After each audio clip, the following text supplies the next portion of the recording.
Market के समय दिमाग में है, आप मुझे वो जो भी आपको उसमें अच्छा लगे एक्सप्लेन करिए। एक तो ये तिमाही नतीजे हमने कहा कि अच्छे थे, बहुत शानदार नहीं थे कि मतलब कोई तोड़फोड़ नंबर आए, किसी में कुछ गड़बड़ किसी में कुछ गड़बड़। जैसा अभी गुरमीत आप कह रहे थे, डाबर के सीईओ ने, मोहित जी ने बताया, वैसे आज मैं पीडीलाइट से बात कर रहा था तो मुझे भरत जी ने बताया कि टियर 1, 2, 3 सिटीज़ में काफ़ी अच्छी, मतलब मेट्रो से ज़्यादा ग्रोथ उनको वहाँ पे मिली है, तो शायद वहाँ पे रिकवरी हो रही हो। दूसरा, अमेरिका में जो ब्याज दरें वगैरह बढ़ने की फिर आशंका बढ़ गई है, हालांकि स्ट्रीट डिवाइडेड 50-50 हो गया है, ब्याज दर गिरने के बावजूद लोग कह रहे हैं कि नहीं और बढ़ेगी महंगाई की वजह से। तीसरा पॉइंट, जो बाजार के इन्वेस्टर ट्रेडर्स ने उनकी चॉइसेस बहुत जल्दी जल्दी चेंज हो रही हैं, मतलब सेक्टर रोटेशन के लिए हम लोग एक शो भी किया था कि इंडेक्स छोड़ो सेक्टर पकड़ो और वही फायदा होगा आपको। वहाँ पे भी आप देखिए एक एक हफ्ते में लोगों की चॉइसेस बदल रही हैं, तो इसलिए मार्केट कंफ्यूज हो सकता है।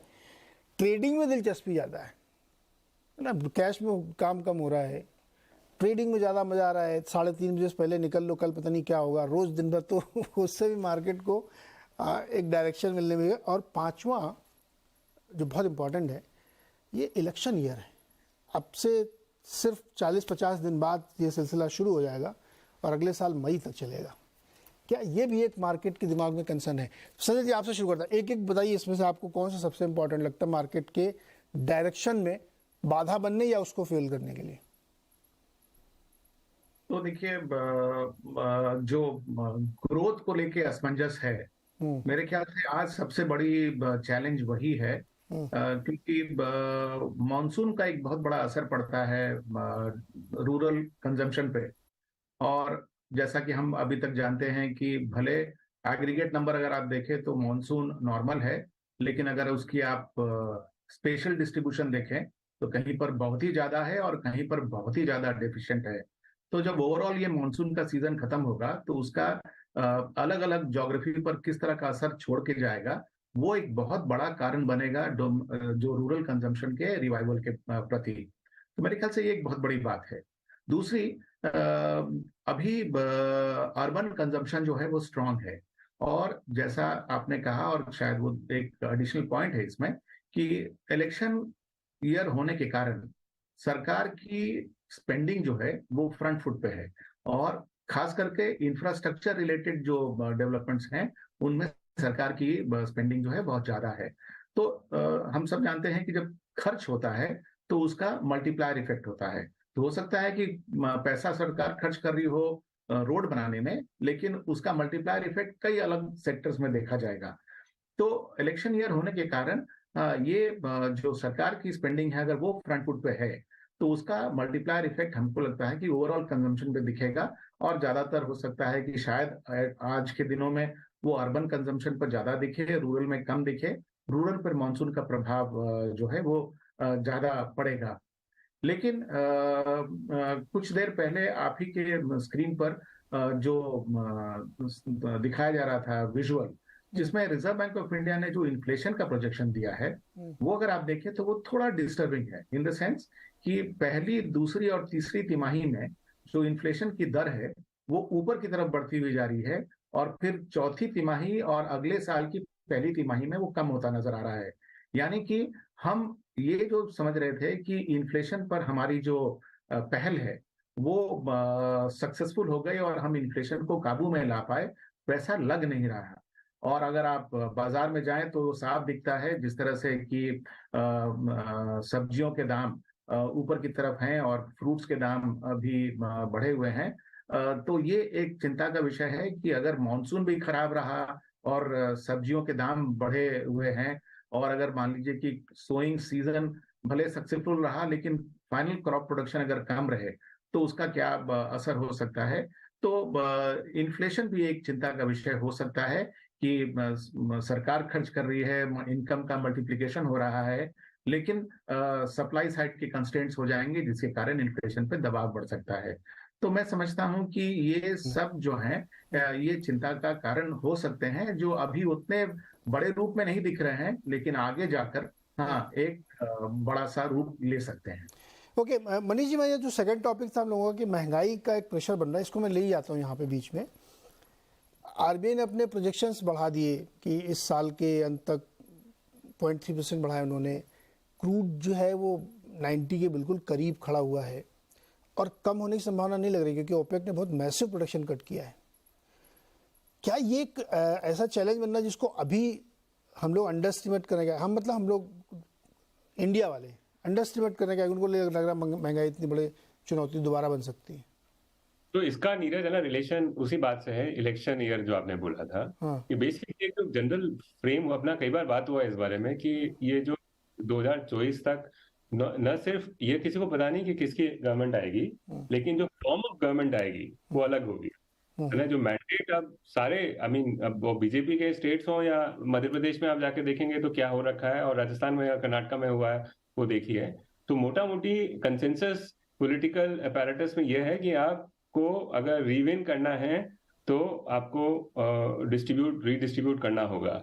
तो इसके चक्कर में करीबन 0.5% के आसपास में मेरा एस्टिमेट है कि फिस्कल स्लिप हो रहा है रन अप टू इलेक्शन में हर स्टेट के अंदर। ठीक है, और जो शायद अब बिकॉज सेंट्रल इलेक्शन कोइंसाइड कर रहा है तो और ज्यादा होगा। ये जो पैसा है ये जनरली बढ़ता है, तो ये बहुत इन्फ्लेशनरी होता है। अब जो इंडियन इन्फ्लेशन है वो ग्लोबल इन्फ्लेशन से कोई लिंक नहीं है इसका। 2011-12 वाला सेटअप है ये, दुनिया में कहीं इन्फ्लेशन नहीं था, सिर्फ हमारे यहाँ था। तो उसका रीजन ये है कि जो ओरिजिन है हमारी इन्फ्लेशन का, टमाटर के भाव अगर बढ़ रहे हैं तो वो लोकल है, और उसका वो बहुत लाइकली है कि अगला साल भर ये प्रेशर रहेगा। और मेरे ख्याल है कि देखिए, थोड़ा हिस्टोरिकली कोई लोगों को समझना हो इस चीज को, तो हर 10 साल के अंदर इंडियन का जो फॉर्म ऑफ गवर्नमेंट है वो चेंज होता है। जो एक पूरा कंसेंसस था, हमने पूरी गवर्नमेंट ने पिवट किया था इंफ्रास्ट्रक्चर वर्सेस रीडिस्ट्रीब्यूशन, वो वापस से रिवर्स होगा मेरे ख्याल से, जो हर 10 साल में होता है अगर पिछले 40-50 साल के इतिहास को आप देखें तो वो एक थोड़ा सा एक इन्फ्लेशनरी रहता है। तो इलेक्शन और इन्फ्लेशन जो है वो काफी वेल वेडेड हैं दोनों अभी इंडिया में, और ये यूनिक है, लोकल है, इसका ग्लोबल से बहुत लिंक नहीं है। तो एक तरफ मेरा ये व्यू है कि यूएस ट्रेजरीज जो हैं और यूएस रेट्स जो हैं वो पीक हो गई हैं। मेरा ये भी व्यू है कि यूएस के अंदर एक मेजर डिसइन्फ्लेशन हो सकता है, और उसकी वजह से मेरा जो सबसे बड़ा ट्रेड है एक ग्लोबल मैक्रो है कि, और लॉन्ग यूएस ट्रेजरीज को अगर आप इन्वेस्ट कर सकते हैं, टीएलटी जिसको बोलते हैं, तो वहां पे एक बड़ा पैसा बन सकता है। तो ग्लोबल इन्फ्लेशन हो, अभी चाइना के अंदर डिफ्लेशन है एब्सोल्युटली, यूरोप के अंदर डिफ्लेशन है, यूएस के अंदर रन रेट बेसिस के ऊपर एक्चुअली एक्स शेल्टर जो है वो 0 इन्फ्लेशन हो गया है लास्ट 3-4 महीने में। लेकिन लोकली इन्फ्लेशन का जो रिवर्सल हुआ है वो बहुत लोकल रीजन की वजह से हुआ है। 2010-11 के अंदर वो एमएसपी के चलते हुआ था। इस बार रीडिस्ट्रीब्यूशन, डायरेक्टली आदमी के पास में पैसा पहुंचाएंगे हम लोग, तो वो जो खरीदता है जो रोजमर्रा की जिंदगी में जो यूज होता है उसके भाव बढ़ेंगे। और अनफॉर्चुनेटली इंडिया के अंदर 50% इन्फ्लेशन जो है वो रोजमर्रा की चीजें हैं।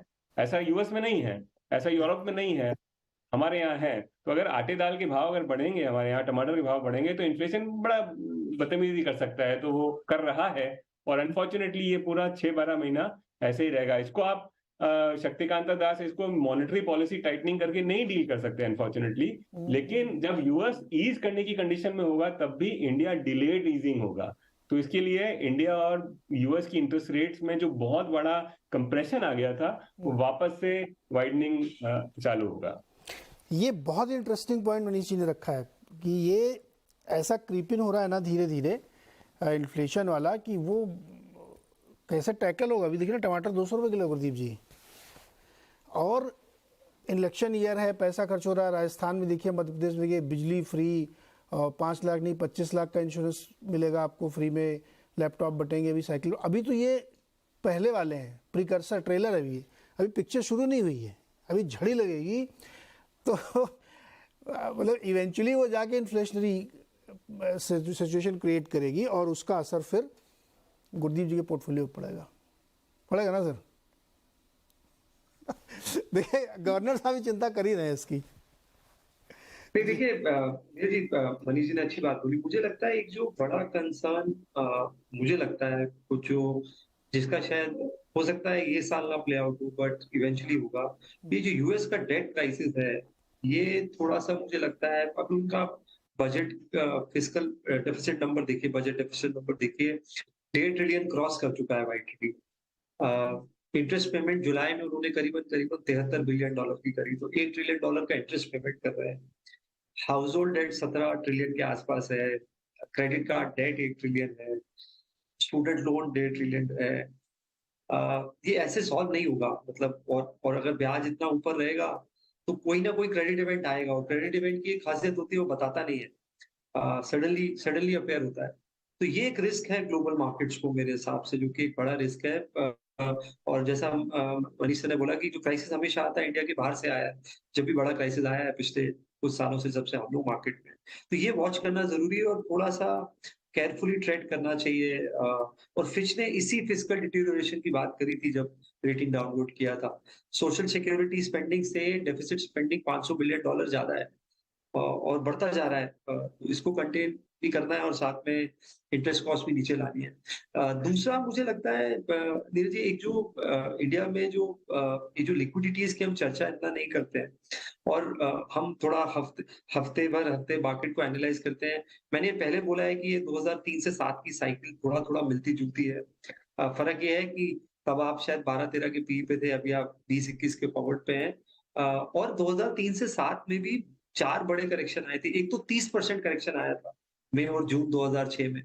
तो अच्छी साइकिल्स में भी करेक्शंस आते हैं और करेक्शंस हेल्दी है मार्केट के लिए। तो ये जो एनालिसिस है हमारा कि मंथ ऑन मंथ अच्छा रिटर्न बनना चाहिए, क्वार्टर ऑन क्वार्टर, वही एक्चुअली रिटर्न को कम करता है, इन्वेस्ट वो हमारा बिहेवियर इम्पैक्ट करता है। दूसरा, करीबन अगर आप लिक्विडिटी देखें अभी म्यूचुअल फंड्स की, तो करीबन 1.5 लाख करोड़ की लिक्विडिटी जो कैश पोजीशन है। तो अगर कोई एफआई सेल ऑफ होता है तो सामने कुछ हद तक लिक्विडिटी है, तो डोमेस्टिक कारण की वजह से इतना मुझे लगता नहीं इम्पैक्ट आएगा। और बहुत स्ट्रॉन्ग फ्लोज हैं, डोमेस्टिक फ्लोज, जो मुझे लगता है बहुत अंडर स्टेटेड है, डिस्कशन बहुत कम होता है, बट ये बहुत बड़ा क्वेश्चन है, और ये आगे जाके और बड़ी फोर्स के रूप में आ गया है। गुरदीप जी, एक चीज़ बहुत इंटरेस्टिंग आपने कही, मैं उसको समझना चाहता हूँ दोबारा से। आप देखिए, इतनी बड़ी बड़ी घटनाएं हो रही हैं और मार्केट 1-1.5 दिन से ज़्यादा उसका रिएक्शन नहीं देता। यूएस के 11 छोटे बैंकों को डाउनग्रेड किया गया, बड़े बैंकों को धमकी दी गई, येलो नामक एक ट्रांसपोर्ट कंपनी बैंकरप्ट हो गई, इवन टपरवेयर बैंकरप्ट हो गई, और बहुत सारी कंपनियों में दिक्कत खड़ी हो रही। एक दिन का करेक्शन मैक्सिमम, वो भी फिर पलट के वही ऊपर आ जाते हैं।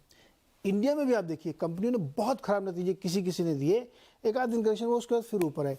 ये किस चीज़ का रेजिलियंस है? ये क्या मतलब, ये जो आप जो 2003 से 6 वाली एरोगेंस बता रहे हैं, वो है क्या? ये कोई फर्क ही नहीं पड़ रहा, बहुत ज़्यादा मतलब थिक स्किन हो गए, गिराओ दिखाओ कितना गिरा सकते हो। नहीं सर, ऐसा नहीं है कि फर्क नहीं पड़ता है। सर्टन, देखिए जिस महीने अगर $4-5 बिलियन का सेलिंग होगा तो फर्क पड़ेगा।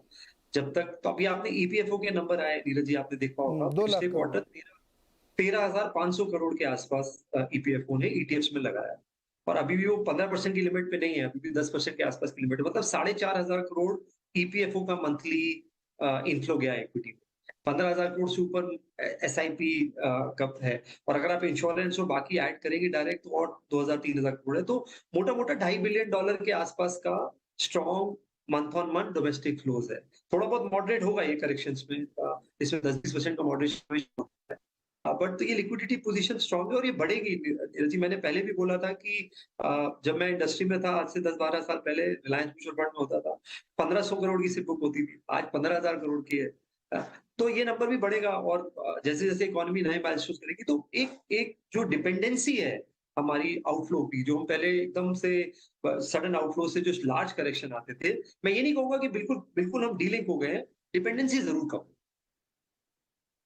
संजय जी, ये हम